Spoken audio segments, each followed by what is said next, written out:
My name is Thomas Matthew Crooks. I hate Republicans, I hate Trump, and guess what? You got the wrong guy. Hello again, party people, and welcome back to the channel.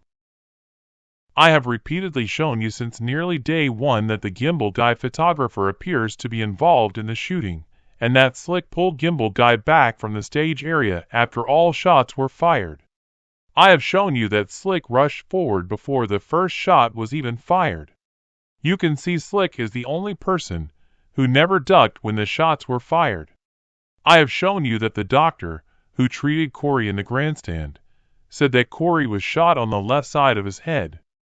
And I have repeatedly told you that the first shot came from Trump's left side and not his right. And gimbal guy was standing to Trump's left. Here are a few more camera angles of gimbal guy.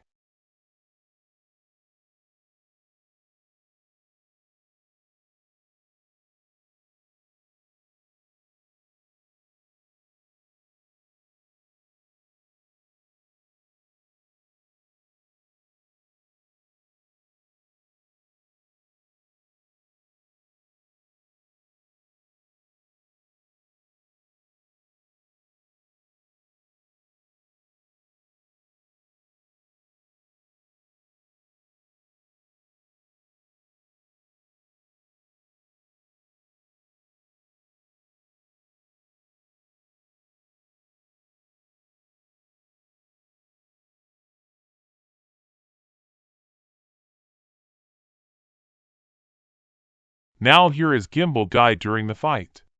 It's hard to tell whether he has a gun in his hand, but the Secret Service guy grabs his arm, while Slick grabs him from behind and drags him to the side of the grandstand.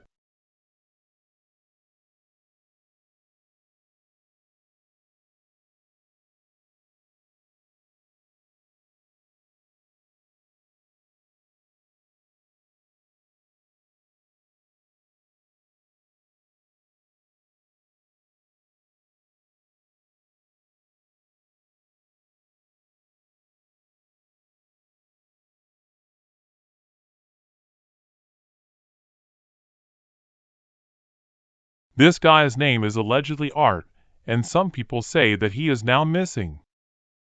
This is allegedly a photo of Art. In this photo, Art appears to be at a Trump rally, but, for me, his hair appears differently.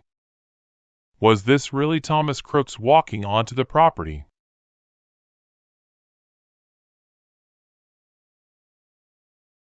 Or was this guy the real Thomas Crooks arriving at the rally?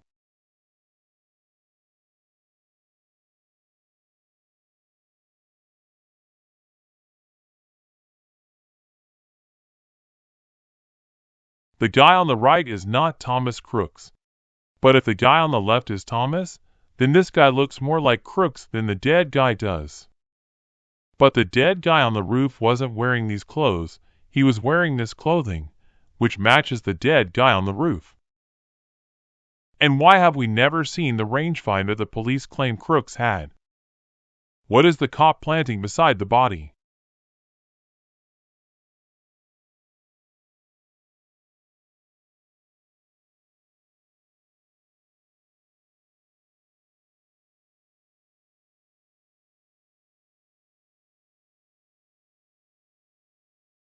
Look at the rifle, it looks to be fully intact.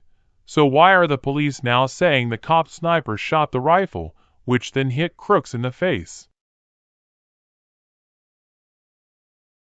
Tonight, word that a local sniper likely saved lives at former President Trump's Butler rally last month when his single shot, fired from a football field away, hit the attempted assassin's gun.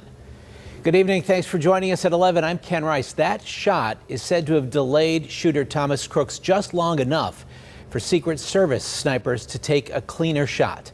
KDK's Jennifer Barresso has new details from a report just released by congressional investigators. Jen.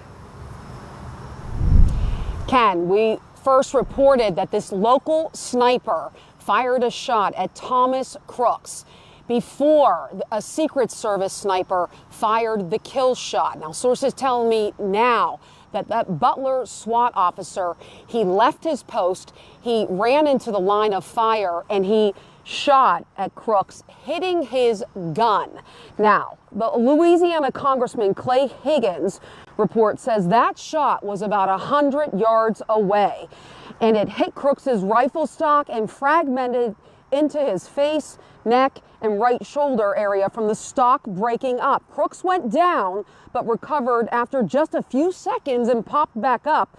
Sources close to the attempted assassination tell me they believe this happened and prevented more carnage.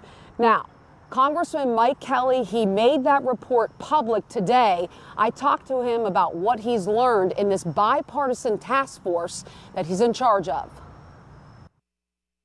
I look at that and so the faith and trust and confidence the American people have to have has been shaken so badly. Republican Congressman Mike Kelly, a Butler native and chair of the U.S. House Task Force investigating the Trump assassination attempt, was at the rally that day.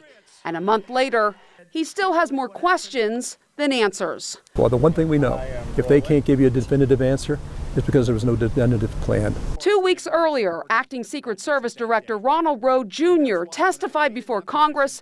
He put up this picture of the AGR roof, insisting local counter snipers inside a nearby building should have been able to see the shooter, Thomas Crooks, on top. Looking left, why was the assailant not seen? When we were told that building was going to be covered. But as KDKA has reported, local law enforcement working the rally say they told the Secret Service they didn't have the manpower to do it. I was disappointed, first of all, that somebody in that position would go ahead and make this supposition and say, well, here's the problem. The local guys didn't do their job. Law enforcement came in to help out that day, not to take the place of the federal agents that were there. We've been telling you for weeks, 8 minutes before the shooting, officers saw Crooks moving between buildings at the AGR complex.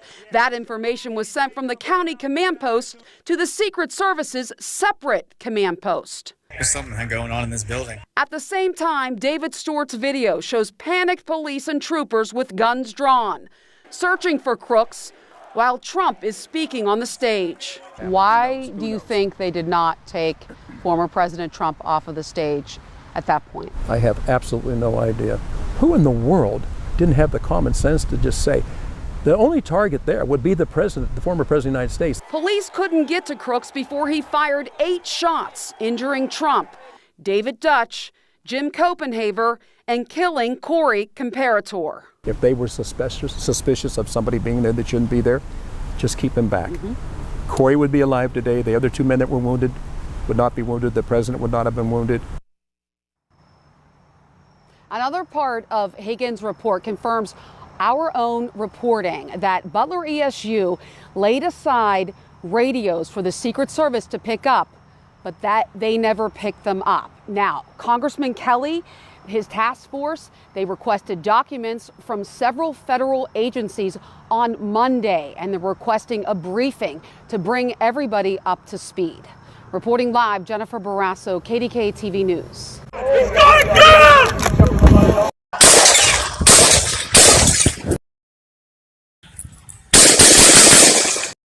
He's dead. I just seen his hair go up. They shot him in the head. He's dead.